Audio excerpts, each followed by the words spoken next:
अस्सलाम वालेकुम दोस्तों, मेरा नाम डॉक्टर अली है और आज की इस वीडियो में हम सीखने जाएंगे how to calculate merit for admission in MBBS and how to calculate merit for admission in BDS. BDS और एमबीबीएस में एडमिशन के लिए जो फाइनल मेरिट जो बनता है वो किस तरह कैलकुलेट किया जाता है, आज की इस वीडियो में हम सीखने जाएंगे और साथ ही साथ पूरा एग्ज़ाम का जो स्केड्यूल होगा उसको भी हम डिस्कस करने जाएंगे। तो इस वीडियो को एंड तक देखना मत भूलिएगा। तो आइए इस वीडियो को हम शुरू करने जा रहे हैं। इससे पहले एज यूजुअल आपसे रिक्वेस्ट करेंगे कि अगर आपने अब तक हमारे इस चैनल को सब्सक्राइब नहीं किया जो कि सिंध बोर्ड टीचिंग के नाम से है, तो काइंडली आज ही आप हमारे इस चैनल को सब्सक्राइब करें और साथ ही साथ बेल आइकन को लाजमी क्लिक करें ताकि हमारी अपलोड करदा तमाम इंपॉर्टेंट वीडियोस की नोटिफिकेशन भी आपको रिसीव होती रहे। तो आइए हम स्टार्ट करते हैं। Formula for working out overall merit. Overall merit किस तरीके से बनेगा तो हम यहाँ इसको डिस्कस करने जा रहे हैं। तो सबसे पहले आपके जो मैट्रिक के जो नंबर होंगे वो 10% शामिल किए जाएंगे। मैट्रिक की जो भी परसेंटेज है, आगे हम एग्जाम्पल के साथ इसको पूरा डिस्कस करेंगे। तो मैट्रिक के आपके मार्क्स जो होंगे वो 10% हैं। इसी तरीके से एफएससी और एचएससी और इन इक्विवेलेंट एग्जाम यानी इंटर के एग्ज़ाम की बात हो रही है, ए लेवल के एग्ज़ाम की बात कर रहे हैं, तो उसके आपके 40% जो होंगे वो एग्ज़ाम नंबर शामिल किए जाएंगे। और इसी तरीके से आपका एमडीकेट में जो भी स्कोर है वो 50% काउंट किया जाएगा। फिर एक और इम्पॉर्टेंट बात, candidate who pass their FSC pre medical और equivalent exam last year 2021 and are now applying for admission in medical and dental college for the session 2022 and 23। वो स्टूडेंट जिन्होंने अपना इंटर 2021 में क्लियर किया, अब वो जो है वो अप्लाई करने जा रहे हैं 2023, 22 और 23 के सेशन में, are informed that their only elective subject marks and percentage will be considered for merit calculation for admission in medical and dental college for session 2022 and 2023। अब वो कैंडिडेट याद रखिएगा जिन्होंने 2021 में इंटर किया, वहाँ तो उस वक्त कोविड था, रिड्यूस सिलेबस था, 22 वालों का तो फुल सिलेबस था। तो इन्होंने कहा कि भाई जो 2021 में जो पास करने वाले हैं उनके सिर्फ इलेक्टिव सब्जेक्ट के जो मार्क्स होंगे वो जो है वो शामिल किए जाएंगे और जो 2022 और 23 में अप्लाई करने जा रहे हैं। अब यहाँ जो मिनिमम क्राइटेरिया जो हम डिस्कस करने जा रहे हैं उसको आपने जो है वो अच्छे से देखना है कि मिनिमम क्राइटेरिया क्या है। अब देखें, वो स्टूडेंट जो इस वक्त मेरिट के लिए अप्लाई कर रहा है तो उसके लिए हर चीज़ के लिए एक मिनिमम क्राइटेरिया। सबसे पहले मैट्रिक का जो मिनिमम क्राइटेरिया है कि मैट्रिक में आपकी परसेंटेज जो है वो 76.471% होना ज़रूरी है। यानी आपने इंटर सिंध बोर्ड से या कराची बोर्ड से किए हैं तो आपके 850 नंबर होते हैं मैट्रिक में टोटल। 850 में से 650 नंबर होना आपके लाजमी है। अगर आपके मैट्रिक के अंदर 649 नंबर हैं, एक नंबर भी अगर कम है और आपने इंटर में टॉप कर लिया, एमडीकेट में टॉप कर लिया, तो आप एमबीबीएस और बीडीएस दोनों के लिए एलिजिबल नहीं है। याद रखिएगा, अगर यहाँ 649 नंबर है यानी एक नंबर भी कम है और आपने इंटर में टॉप किया, आपने एमडीकेट में टॉप किया, आप एडमिशन नहीं ले सकते। ये बात मैं आपको क्लियर कर दूं। Minimum if a candidate has obtain the following marks, कह दिया कि भाई ये मार्क्स आपने हासिल किए तो आप अप्लाई करें। इसी तरीके से इंटर के अंदर एचएससी की बात करने जा रहे हैं तो इंटर में आपकी परसेंटेज 60 होना ज़रूरी है। अगर आपकी 59.9% है, आपने इंटर में जो परसेंटेज ली और एमडीकेट के अंदर आपने टॉप भी कर लिया तो भी आप एलिजिबल नहीं है। तो 60% जो है वो आपके लिए जो है वो लाजमी है, ये भी आपने जहन में रखना है। इसी तरीके से अगर आप एमबीबीएस में अप्लाई करना चाह रहे हैं तो आपका एमडीकेट का स्कोर 110 आपका एमडीकेट का स्कोर होना ज़रूरी है। अगर 109 है, एक नंबर भी कम है और आपने मैट्रिक में भी टॉप किया, आपने इंटर में भी टॉप किया, आप एमबीबीएस के लिए अप्लाई नहीं कर सकते। ये बात जहन नशीन कीजिएगा, 110 मिनिमम रिक्वायरमेंट जो है वो ज़रूरी है।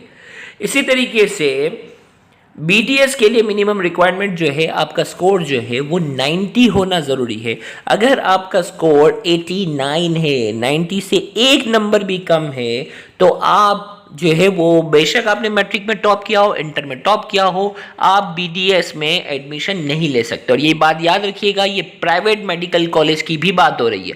ये बच्चा फिर सवाल करता है सर 89 अगर स्कोर है तो क्या प्राइवेट में बीडीएस ले सकते? नहीं बेटा, पब्लिक सेक्टर की तो बात ही नहीं हो रही, ओवरऑल बात हो रही है।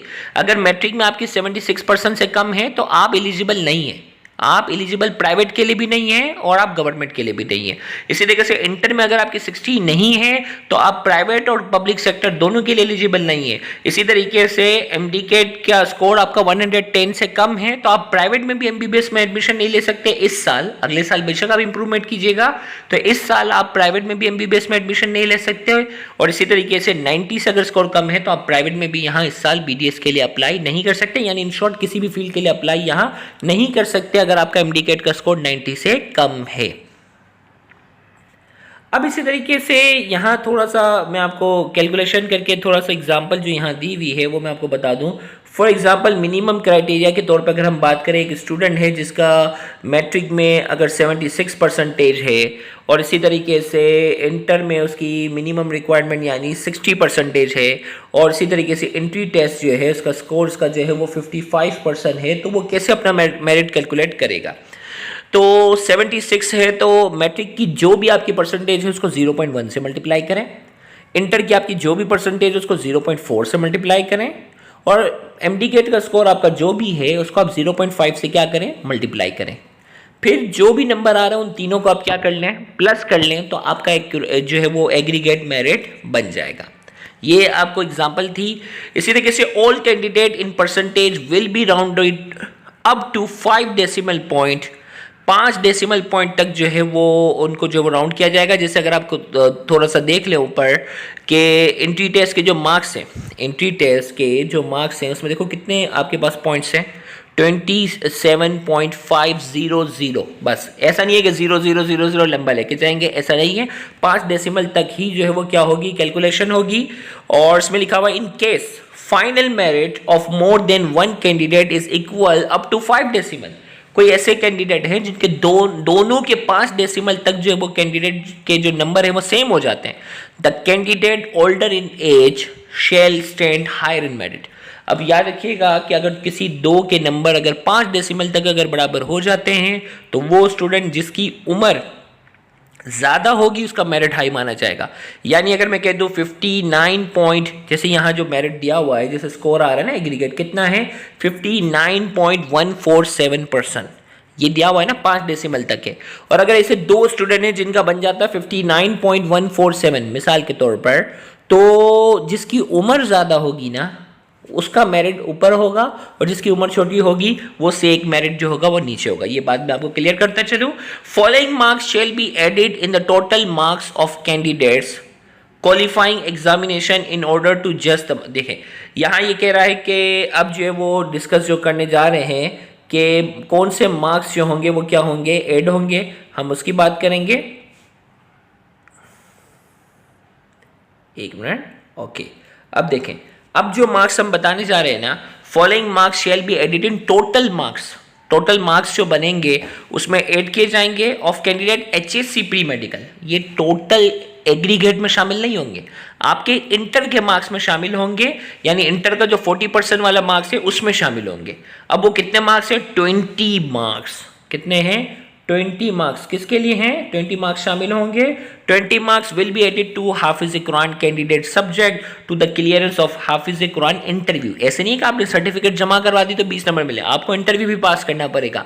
तो हाफिज कुरान जैसे अगर उसके इंटर में अगर 1100 में से अगर उसके 950 नंबर हैं और अगर वो हाफिज कुरान का इंटरव्यू पास कर जाता है तो उस 20 में से नंबर मिलेंगे उसे। अगर कुरान इसका जो वो बहुत ज़्यादा जो वो अच्छा रिविजन नहीं है तो हो सकता है उसको 20 में से 18 नंबर मिले, और किसी स्टूडेंट का रिवीजन बहुत अच्छा है तो उसे 20 नंबर मिल जाए, किसी स्टूडेंट का रिवीजन बहुत ही बुरा है तो उसे 10 नंबर मिल जाए। तो ये वो कमेटी फिर फैसला करती है। तो 20 marks will be added to all Hafiz Quran candidate subject to the clearance of Hafiz Quran interview to be conducted by Hafiz Quran committee and production of legitimate certificate from an approve institution that he she is हाफिज कुरान। याद रखिएगा, एक तो आपकी जो certificate होगी वो पहले अप्रूव की जाएगी कि भाई इंस्टीट्यूट ने इसको जो है वो प्रोवाइड किया, और इंटरव्यू भी क्लियर करना होगा। Interview committee for hafiz Quran candidate will be constitute by the concern vice chancellor to conduct interview of Hafiz Quran candidates to ensure that he she is a genuine hafiz Quran. बाकायदा interview में ये फैसला होगा कि ये हाफिज कुरान जीनियन है या नहीं है, तो वो पूरा इंटरव्यू के बाद फैसला होगा। अब ये हाफिज कुरान के बाद जो है वो मैं आपको इस साल का जो है स्केड्यूल बता दूं कि प्रोस्पेक्टस जो है, availability of prospectus and application form MBBS and BDS, इसका जो फॉर्म अवेलेबल होंगे वो 1 दिसंबर से जो है वो अवेलेबल हो जाएंगे। Last date of submission for MBBS and BDS, last date आप जहन नशीन कर लें 13 दिसंबर से पहले पहले आपने जो फॉर्म होगा वो ऑनलाइन भी आपने सबमिट करवाना है। मैनुअल भी जो है वो जो डिटेल्स वहाँ दी हुई है उसके अकॉर्डिंगली आपने जो वो सबमिट करवाना है। हाफिज कुरान टेस्ट इस अभी तक अनाउंस नहीं हुआ, वो यूनिवर्सिटी जो है वो डेट अनाउंस करेगी, तो उसमें आपने लाजमी अपेयर होना है। अगर आप अपेयर नहीं होंगे तो फिर वो हाफिज कुरान वाले नंबर आपके क्या हो जाएंगे, मिस होंगे।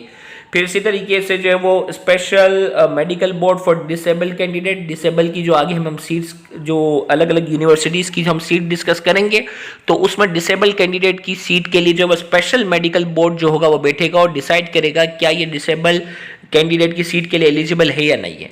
फिर इसी तरीके से प्रोविजनल जो एमबीबीएस की जो लिस्ट आएगी, मेरिट लिस्ट आएगी, वो 23 दिसंबर को आएगी। वो प्रोविजनली होती है, यानी अगर आपने अपना एग्रीगेट स्कोर कैलकुलेट किया और एग्रीगेट स्कोर फॉर एग्जांपल एक स्टूडेंट का बन रहा है 87.6 और प्रोविजनली लिस्ट आई और उसमें पता चला कि उसका एग्रीगेट स्कोर बन रहा है 85, तो उसका एग्रीगेट स्कोर जो है वो क्या हो रहा है, एग्रीगेट स्कोर जो है उसका अगर कम हो रहा है, एग्रीगेट स्कोर अगर इसका कम आ रहा है तो वो क्या करेगा, 24 दिसंबर को क्या करेगा, objection regarding provisional merit list of MBBS, वो ऑब्जेक्शन जो है वो क्या कर सकता है, रेज कर सकता है। आपने यूनिवर्सिटी जाकर क्लेम फॉर्म जो है वो सबमिट करना होता है और display of final merit list of MBBS 25 दिसंबर। याद रखिएगा, फाइनल मेरिट लिस्ट जो एमबीबीएस की अगर डिस्प्ले हो गई तो फिर आपके पास ऑब्जेक्शन का कोई चांस नहीं होगा।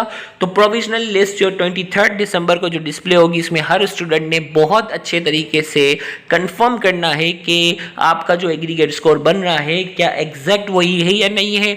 1-2 पॉइंट्स का भी अगर डिफरेंस आ रहा हो ना तो भी आपने क्लेम करना होगा, क्योंकि एक अगर 0.1 का अगर डिफरेंस भी आ रहा है तो भी मेरी सजेशन होगी कि आप क्लेम ज़रूर कर दीजिएगा, क्योंकि एक 0.1 के डिफरेंस से 10-10, 12-12 कैंडिडेट्स का जो है वो मेरिट ऊपर नीचे होता है। तो इन चीज़ों को बहुत ज़हन नशीन आपने रखना है। फिर इसी तरीके से मेरिट लिस्ट आ जाएगी ना। अब मेरिट लिस्ट जो फाइनल मेरिट लिस्ट होगी ना, उसमें क्या होगा, फॉर एग्जांपल वो बता देंगे 1 से लेकर 250 वाले जो है वो डाउ यूनिवर्सिटी ऑफ हेल्थ साइंसेज के लिए इंटरव्यू देंगे, 251 से लेकर 500 वाले जो है वो जेएसएमयू के लिए देंगे, फिर इस तरीके से 501 से लेकर फॉर एग्जांपल 750 तक जो है वो केएमडीसी के इंटरव्यू के लिए आएंगे, फिर इस तरीके से 751 से लेकर जो है वो 900 तक के जो कैंडिडेट्स हैं वो जो है वो लियारी मेडिकल कॉलेज के लिए आएंगे। इस तरीके से वो मेरिट वाइज जो है वो लिस्ट आती जाएगी कि भाई पहले डाउ मेडिकल कॉलेज का इंटरव्यू है, फिर जेएसएमयू का है। इसी तरीके से तमाम जो प्रोविंसेस हैं उनकी अपनी अपनी यूनिवर्सिटी का मेरिट लिस्ट जो है वो इसी तरीके से अनाउंस होता जाएगा। और जैसे अगर फॉर एग्जाम्पल एक स्टूडेंट इसका मेरिट जो है वो 1000 है, अब वो इंटरव्यू के लिए जा रहा है तो उसको बोलेंगे भाई डाउ मेडिकल कॉलेज की सीट तो पूरी हो गई, सिंध मेडिकल कॉलेज की सीट भी पूरी हो चुकी, केएमडीसी की सीट भी पूरी हो चुकी है, अब फॉर एग्जांपल लियारी की 2-3 सीट बाकी है तो उसको कहेंगे आप यहाँ एमबीबीएस में क्या कर सकते हैं, एडमिशन ले सकते हैं।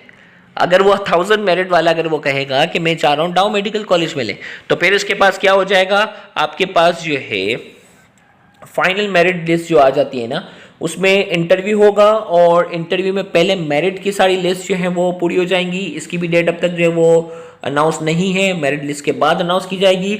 फिर जैसे ही एमबीबीएस की मेरिट की जो सारी लिस्ट जो पूरी हो जाएंगी ना, तो फिर इसके बाद आ जाएगी सेल्फ फाइनेंस। सेल्फ फाइनेंस की जो सीट्स होती हैं उसकी जो एडवर्टाइजमेंट आ जाएगी कि जो स्टूडेंट सेल्फ फाइनेंस के लिए अप्लाई करना चाह रहे हैं वो अप्लाई करें। और जैसे ही सेल्फ फाइनेंस की सीट्स जो है वो पूरी हो जाएंगी, उनके इंटरव्यू पूरे हो जाएंगे, तो फिर इसके बाद आ जाएगी display of provisional merit list of BDS.